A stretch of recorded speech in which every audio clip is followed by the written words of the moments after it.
السلام علیکم، کیسے ہیں آپ سب احباب گرامی؟ امید کرتا ہوں بالکل بخیر و عافیت ہوں گے۔ اللہ تبارک و تعالیٰ کی نعمتوں کو اچھے اور احسن طریقے سے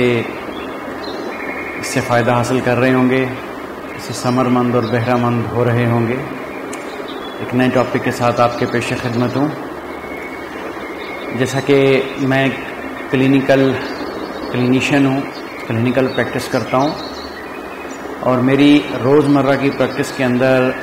میں نے یہ بات ایک نچوڑ میں نے کیا ہے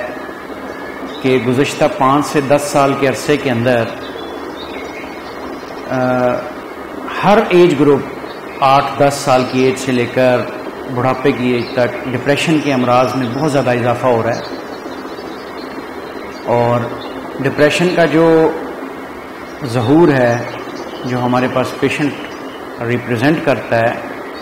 وہ عجیب و غریب علامات کے ساتھ کرنا شروع ہو رہا ہے اب۔ تو کسی اور ٹاپک میں اس کی مکمل ڈیٹیل انشاءاللہ ضرور میں اپنے سننے والوں کے ساتھ ڈسکس کروں گا، لیکن اس وقت جو میں نے بات ڈسکس کرنی وہ یہ ہے کہ ڈپریشن کا رجحان کیوں بڑھ رہا ہے، ڈپریشن کی بیماری کیوں بڑھ رہی ہے، اس کی کیا وجہ ہے، اس کے پیچھے کیا فیکٹرز ہیں، کیا عوامل ہیں جو کاربند ہیں اس کے پیچھے۔ تو میرے ذاتی جو تجربہ ہے، جو میرا پرسنل ایکسپیرینس ہے، کلینیکل ایکسپیرینس ہے، اس کی روح سے جو میڈیا ہے جس میں ڈراماٹائز ہے، موویز ہیں، تھیٹریکل اپیرنسز ہیں، ان کے اندر ڈپریسو ماحول اور ڈپریسو سوچ جو ہے نا بہت زیادہ پروان چڑھ رہی ہے، اور کسی حد تک سوشل میڈیا کے اوپر بھی ڈپریسو فیکٹرز جو ہے نا بہت زیادہ چل رہے ہیں، جس کی وجہ سے ہمارے معاشرے میں بہت زیادہ ڈپریشن پھیل رہی ہے۔ دوسری اس کی بڑی وجہ پاورٹی ہے، غربت ہے، کہ افراط زر، مال زر کم ہے، اور قوت خرید جو ہے وہ کم ہے، اور چیزوں کی جو قیمتیں ہیں وہ بہت زیادہ بڑھ گئی ہیں، اس سے احساس محرومی پیدا ہو رہا ہے۔ اور سب سے جو اہم وجہ ہے وہ توکل علی اللہ سے دوری ہے، کہ ہم اپنی زندگی کے لیے اللہ تبارک و تعالیٰ کے اوپر ہم نے توکل کرنا چھوڑ دیا ہے،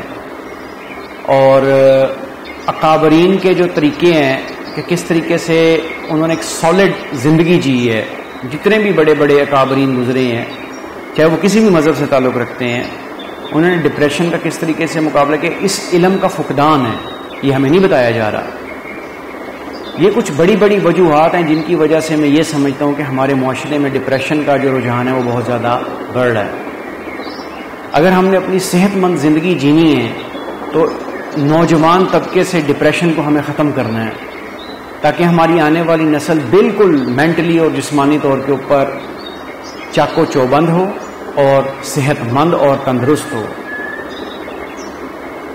انشاءاللہ ہم سب نے پاکستان کو آگے لے کر چلنا ہے، اور ایک مثبت سوچ کے ساتھ ہم نے آگے بڑھنا ہے۔ اپنا اور اپنے ساتھ رہنے والوں کا خیال رکھیے گا۔ پاکستان پائندہ باد۔